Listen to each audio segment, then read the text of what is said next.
kize babadde interested naye mulabye buli wamu onaona batuuseeyo ne mu ceiling ne bagendamu. Tetusobola kumanya kiki baplantinze wano, tetunasobola kitegeera. Accountant waffe yategeezeza nga bwe mulabye office ya accountant neya national treasurer abadde alina sente ziyambako okukola emirimu gy'ekibiina ezisukka mu miliyoni 3 tezibadde wano mu cash, nazo tezirabikako kati bazibbye. Era nga bwe babbye ez'ekamokya mu dduuka ne bajja mu miliyoni 2.5 ne bali ne bajja mu miliyoni 2. So ne wano sente ezibadde wano ezikola emirimu eza mobilization biki byonna bazitutte tetuziraba. Batutte ensawo ne batwala bingi nnyo registers ezimu netubadde tulinako details zaffe, ne batwala CCTV cameras nga bwe mulaba ne badestroyinga CCTV cameras zonna, ne batwala internet infrastructure ne bagidestroyinga, ne batwala n'obulala zikompyuta bagenze nga bajjamu zi hard drive eziriko information yaffe, era tebabadde wano okane mu kizimbe ekyo kyemulaba nakyo babadde bagenzeeyo kizimbe ekyo ekirala kyonna nakyo ne bacekingamu ne batwala byonna bye batutte. Of course tuvumirira bino ebikolwa nga bwe tubagambye eri ekamokya, kubanga tesobola kubanga search tebadde search, kubanga teri official yenayina w'ekibiina gwe bategeezezaako badde tebalina search warrant, ate teri gwe bakkiriza okuwitnessinga ebibaddewo wano. So ebikolwa byonna byebakoze wano bimenya amateeka era tubivumirira ne sekuvumirira yenna. We have just been able to regain access to our offices here at Kabule. Since yesterday, as you know, they came and deployed all the way from Waise to Murago and blocked access to this place. So today we said let's come, because even in the morning they came and did the same thing. So we wanted to see the extent of what they took, the extent of the damage. We cannot ascertain for sure how much damage they have done at this point, because we have also just entered. We are just taking stock right now. But what we have been told so far from the accountant's office, all the money that was there, over 30 million shillings, was taken by these thugs. There are so many documents which they took away, as you have seen everywhere. They took almost all the CP used from all the computers, all of them in these offices. Even where it was difficult, they just broke the CPUs to be able to access the hard drives. So, meaning that they wanted to take out all the information. It was evident in the organizing secretary's office that they took a lot of documents, the registers and all these things. So we are yet to establish what exactly the extent, and we shall let you know, the media. But what I want to emphasize is that they did not allow any party official to be around. They chased away the people who are in charge of the security, the caretakers. The only one who was left, they beat him and forced him to sit there where he was seated since yesterday, and they took away his phone. Even now, he doesn't have his phone. They have just gone with it. So you can imagine, these are just thugs. Right now, we cannot tell you what they have taken exactly, because there are still many things taken from here and taken from Kamosha.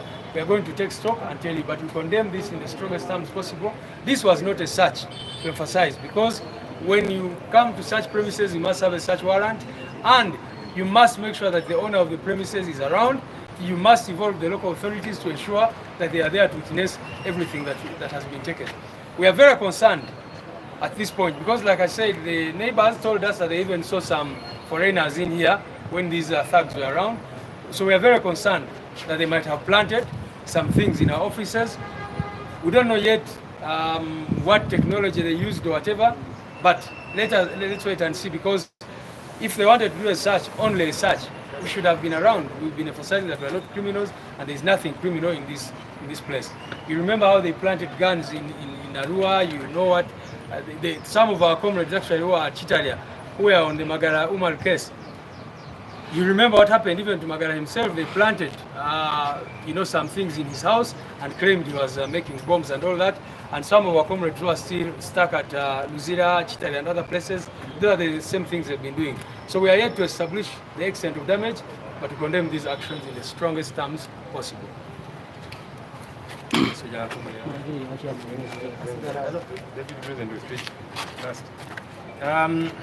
Ebisinga really tubyogedde nga tuli ku kitebe kyaffe ku kitebe ky'essomero lyaffe e Kamwokya, era ne tugamba katujje ne wano ekavule naye olwokubanga abantu bano kyebakola kya bumenyi bw'amateeka mulabye tutuusaawo era nga tebaagala tuyingire ne bakuba bannamawulire abamu emiggo babadde n'ebiwaya ne bakuba bannamawulire kakati bw'obanga kyokola kiri mateeka munnamawulire okuba waaki ffe bannyini kifo nga lwaki toyagala tuakisensinge naye of course tulemeddeko netubagamba abantu mmwe kino kitebe kyaffe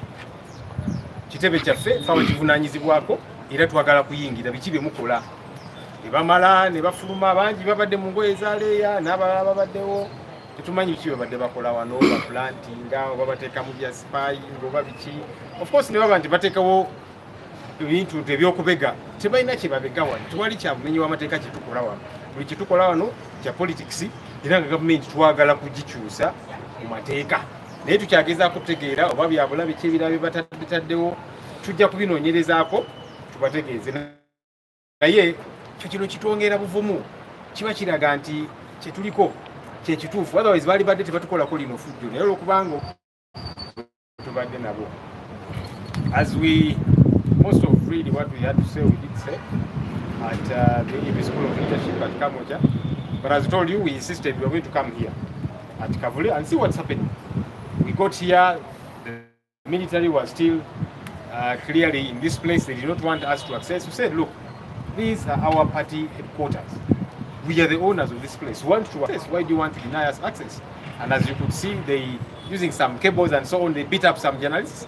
And you wonder, if what you're doing is within the law, why are you beating journalists? What have they done exactly? But anyhow, we insisted, we want to enter and see what you people are doing. So they all took the walk of shame and they left. We have accessed, you've seen all the damage that has been caused. Clearly just trying to put us down, but that's not going to happen. We are a lot more resolute than ever before. Maybe Treasurer Kayogere for 1 minute, then Deputy President Amadize. Office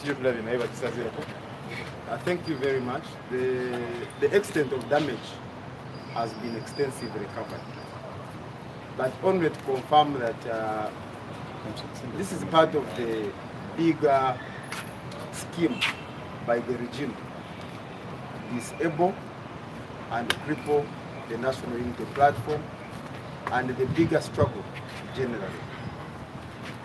The comfort comes from the knowledge that these are not surprising developments. The criminal conduct of every dictatorial regime has never stopped the population from regaining power in their country. So the people of Uganda must have the comfort in the knowledge that this persecution, this criminal conduct has never stopped any dictatorial regime from falling. And indeed, it will not stop this one from falling. Maybe they are also operating from being jealous and envious that in 4 years we have done what they have failed to do in the last 4 decades, and yet we are not yet even in power. But we want to assure them that even if they come and bomb down the building, we shall rebuild it again. Because we know the cause we are on, and it's bigger than the risks that we face. Uganda bimwogedde lumala. Waliwo point eyo enkulu ennyo nti balina ennugu byogere mu Uganda. Ebigendererwa by'abantu bano bingi nnyo, naye ekisookera ddala baagala tunafuya ate baziba bikola. Baagala tumalamu amaanyi bamale mu bantu essuubi nti bano be muwagira tuyinza bakola kye twagala ate teri kye musobola okukola. Naye bino byonna bye bakola teri regimu yannakyemalira mu nsi yonna ne mu byafaayo ekyabikolanga. Zonna zaabikola, naye era ku nkomerero abantu ne bawangula. Waliwo n'endowooza nti oba oli awo abantu bano balina n'ennugu nti ebibalemye kuzimba myaka 4 ffe tubikoze myaka 4. Ekitebe mukiraba ekya NRM mukimanyi, naye twagala bategeeza nti ekitebe kino ne bwe bakikuba bbomu ne bakisaanyaako.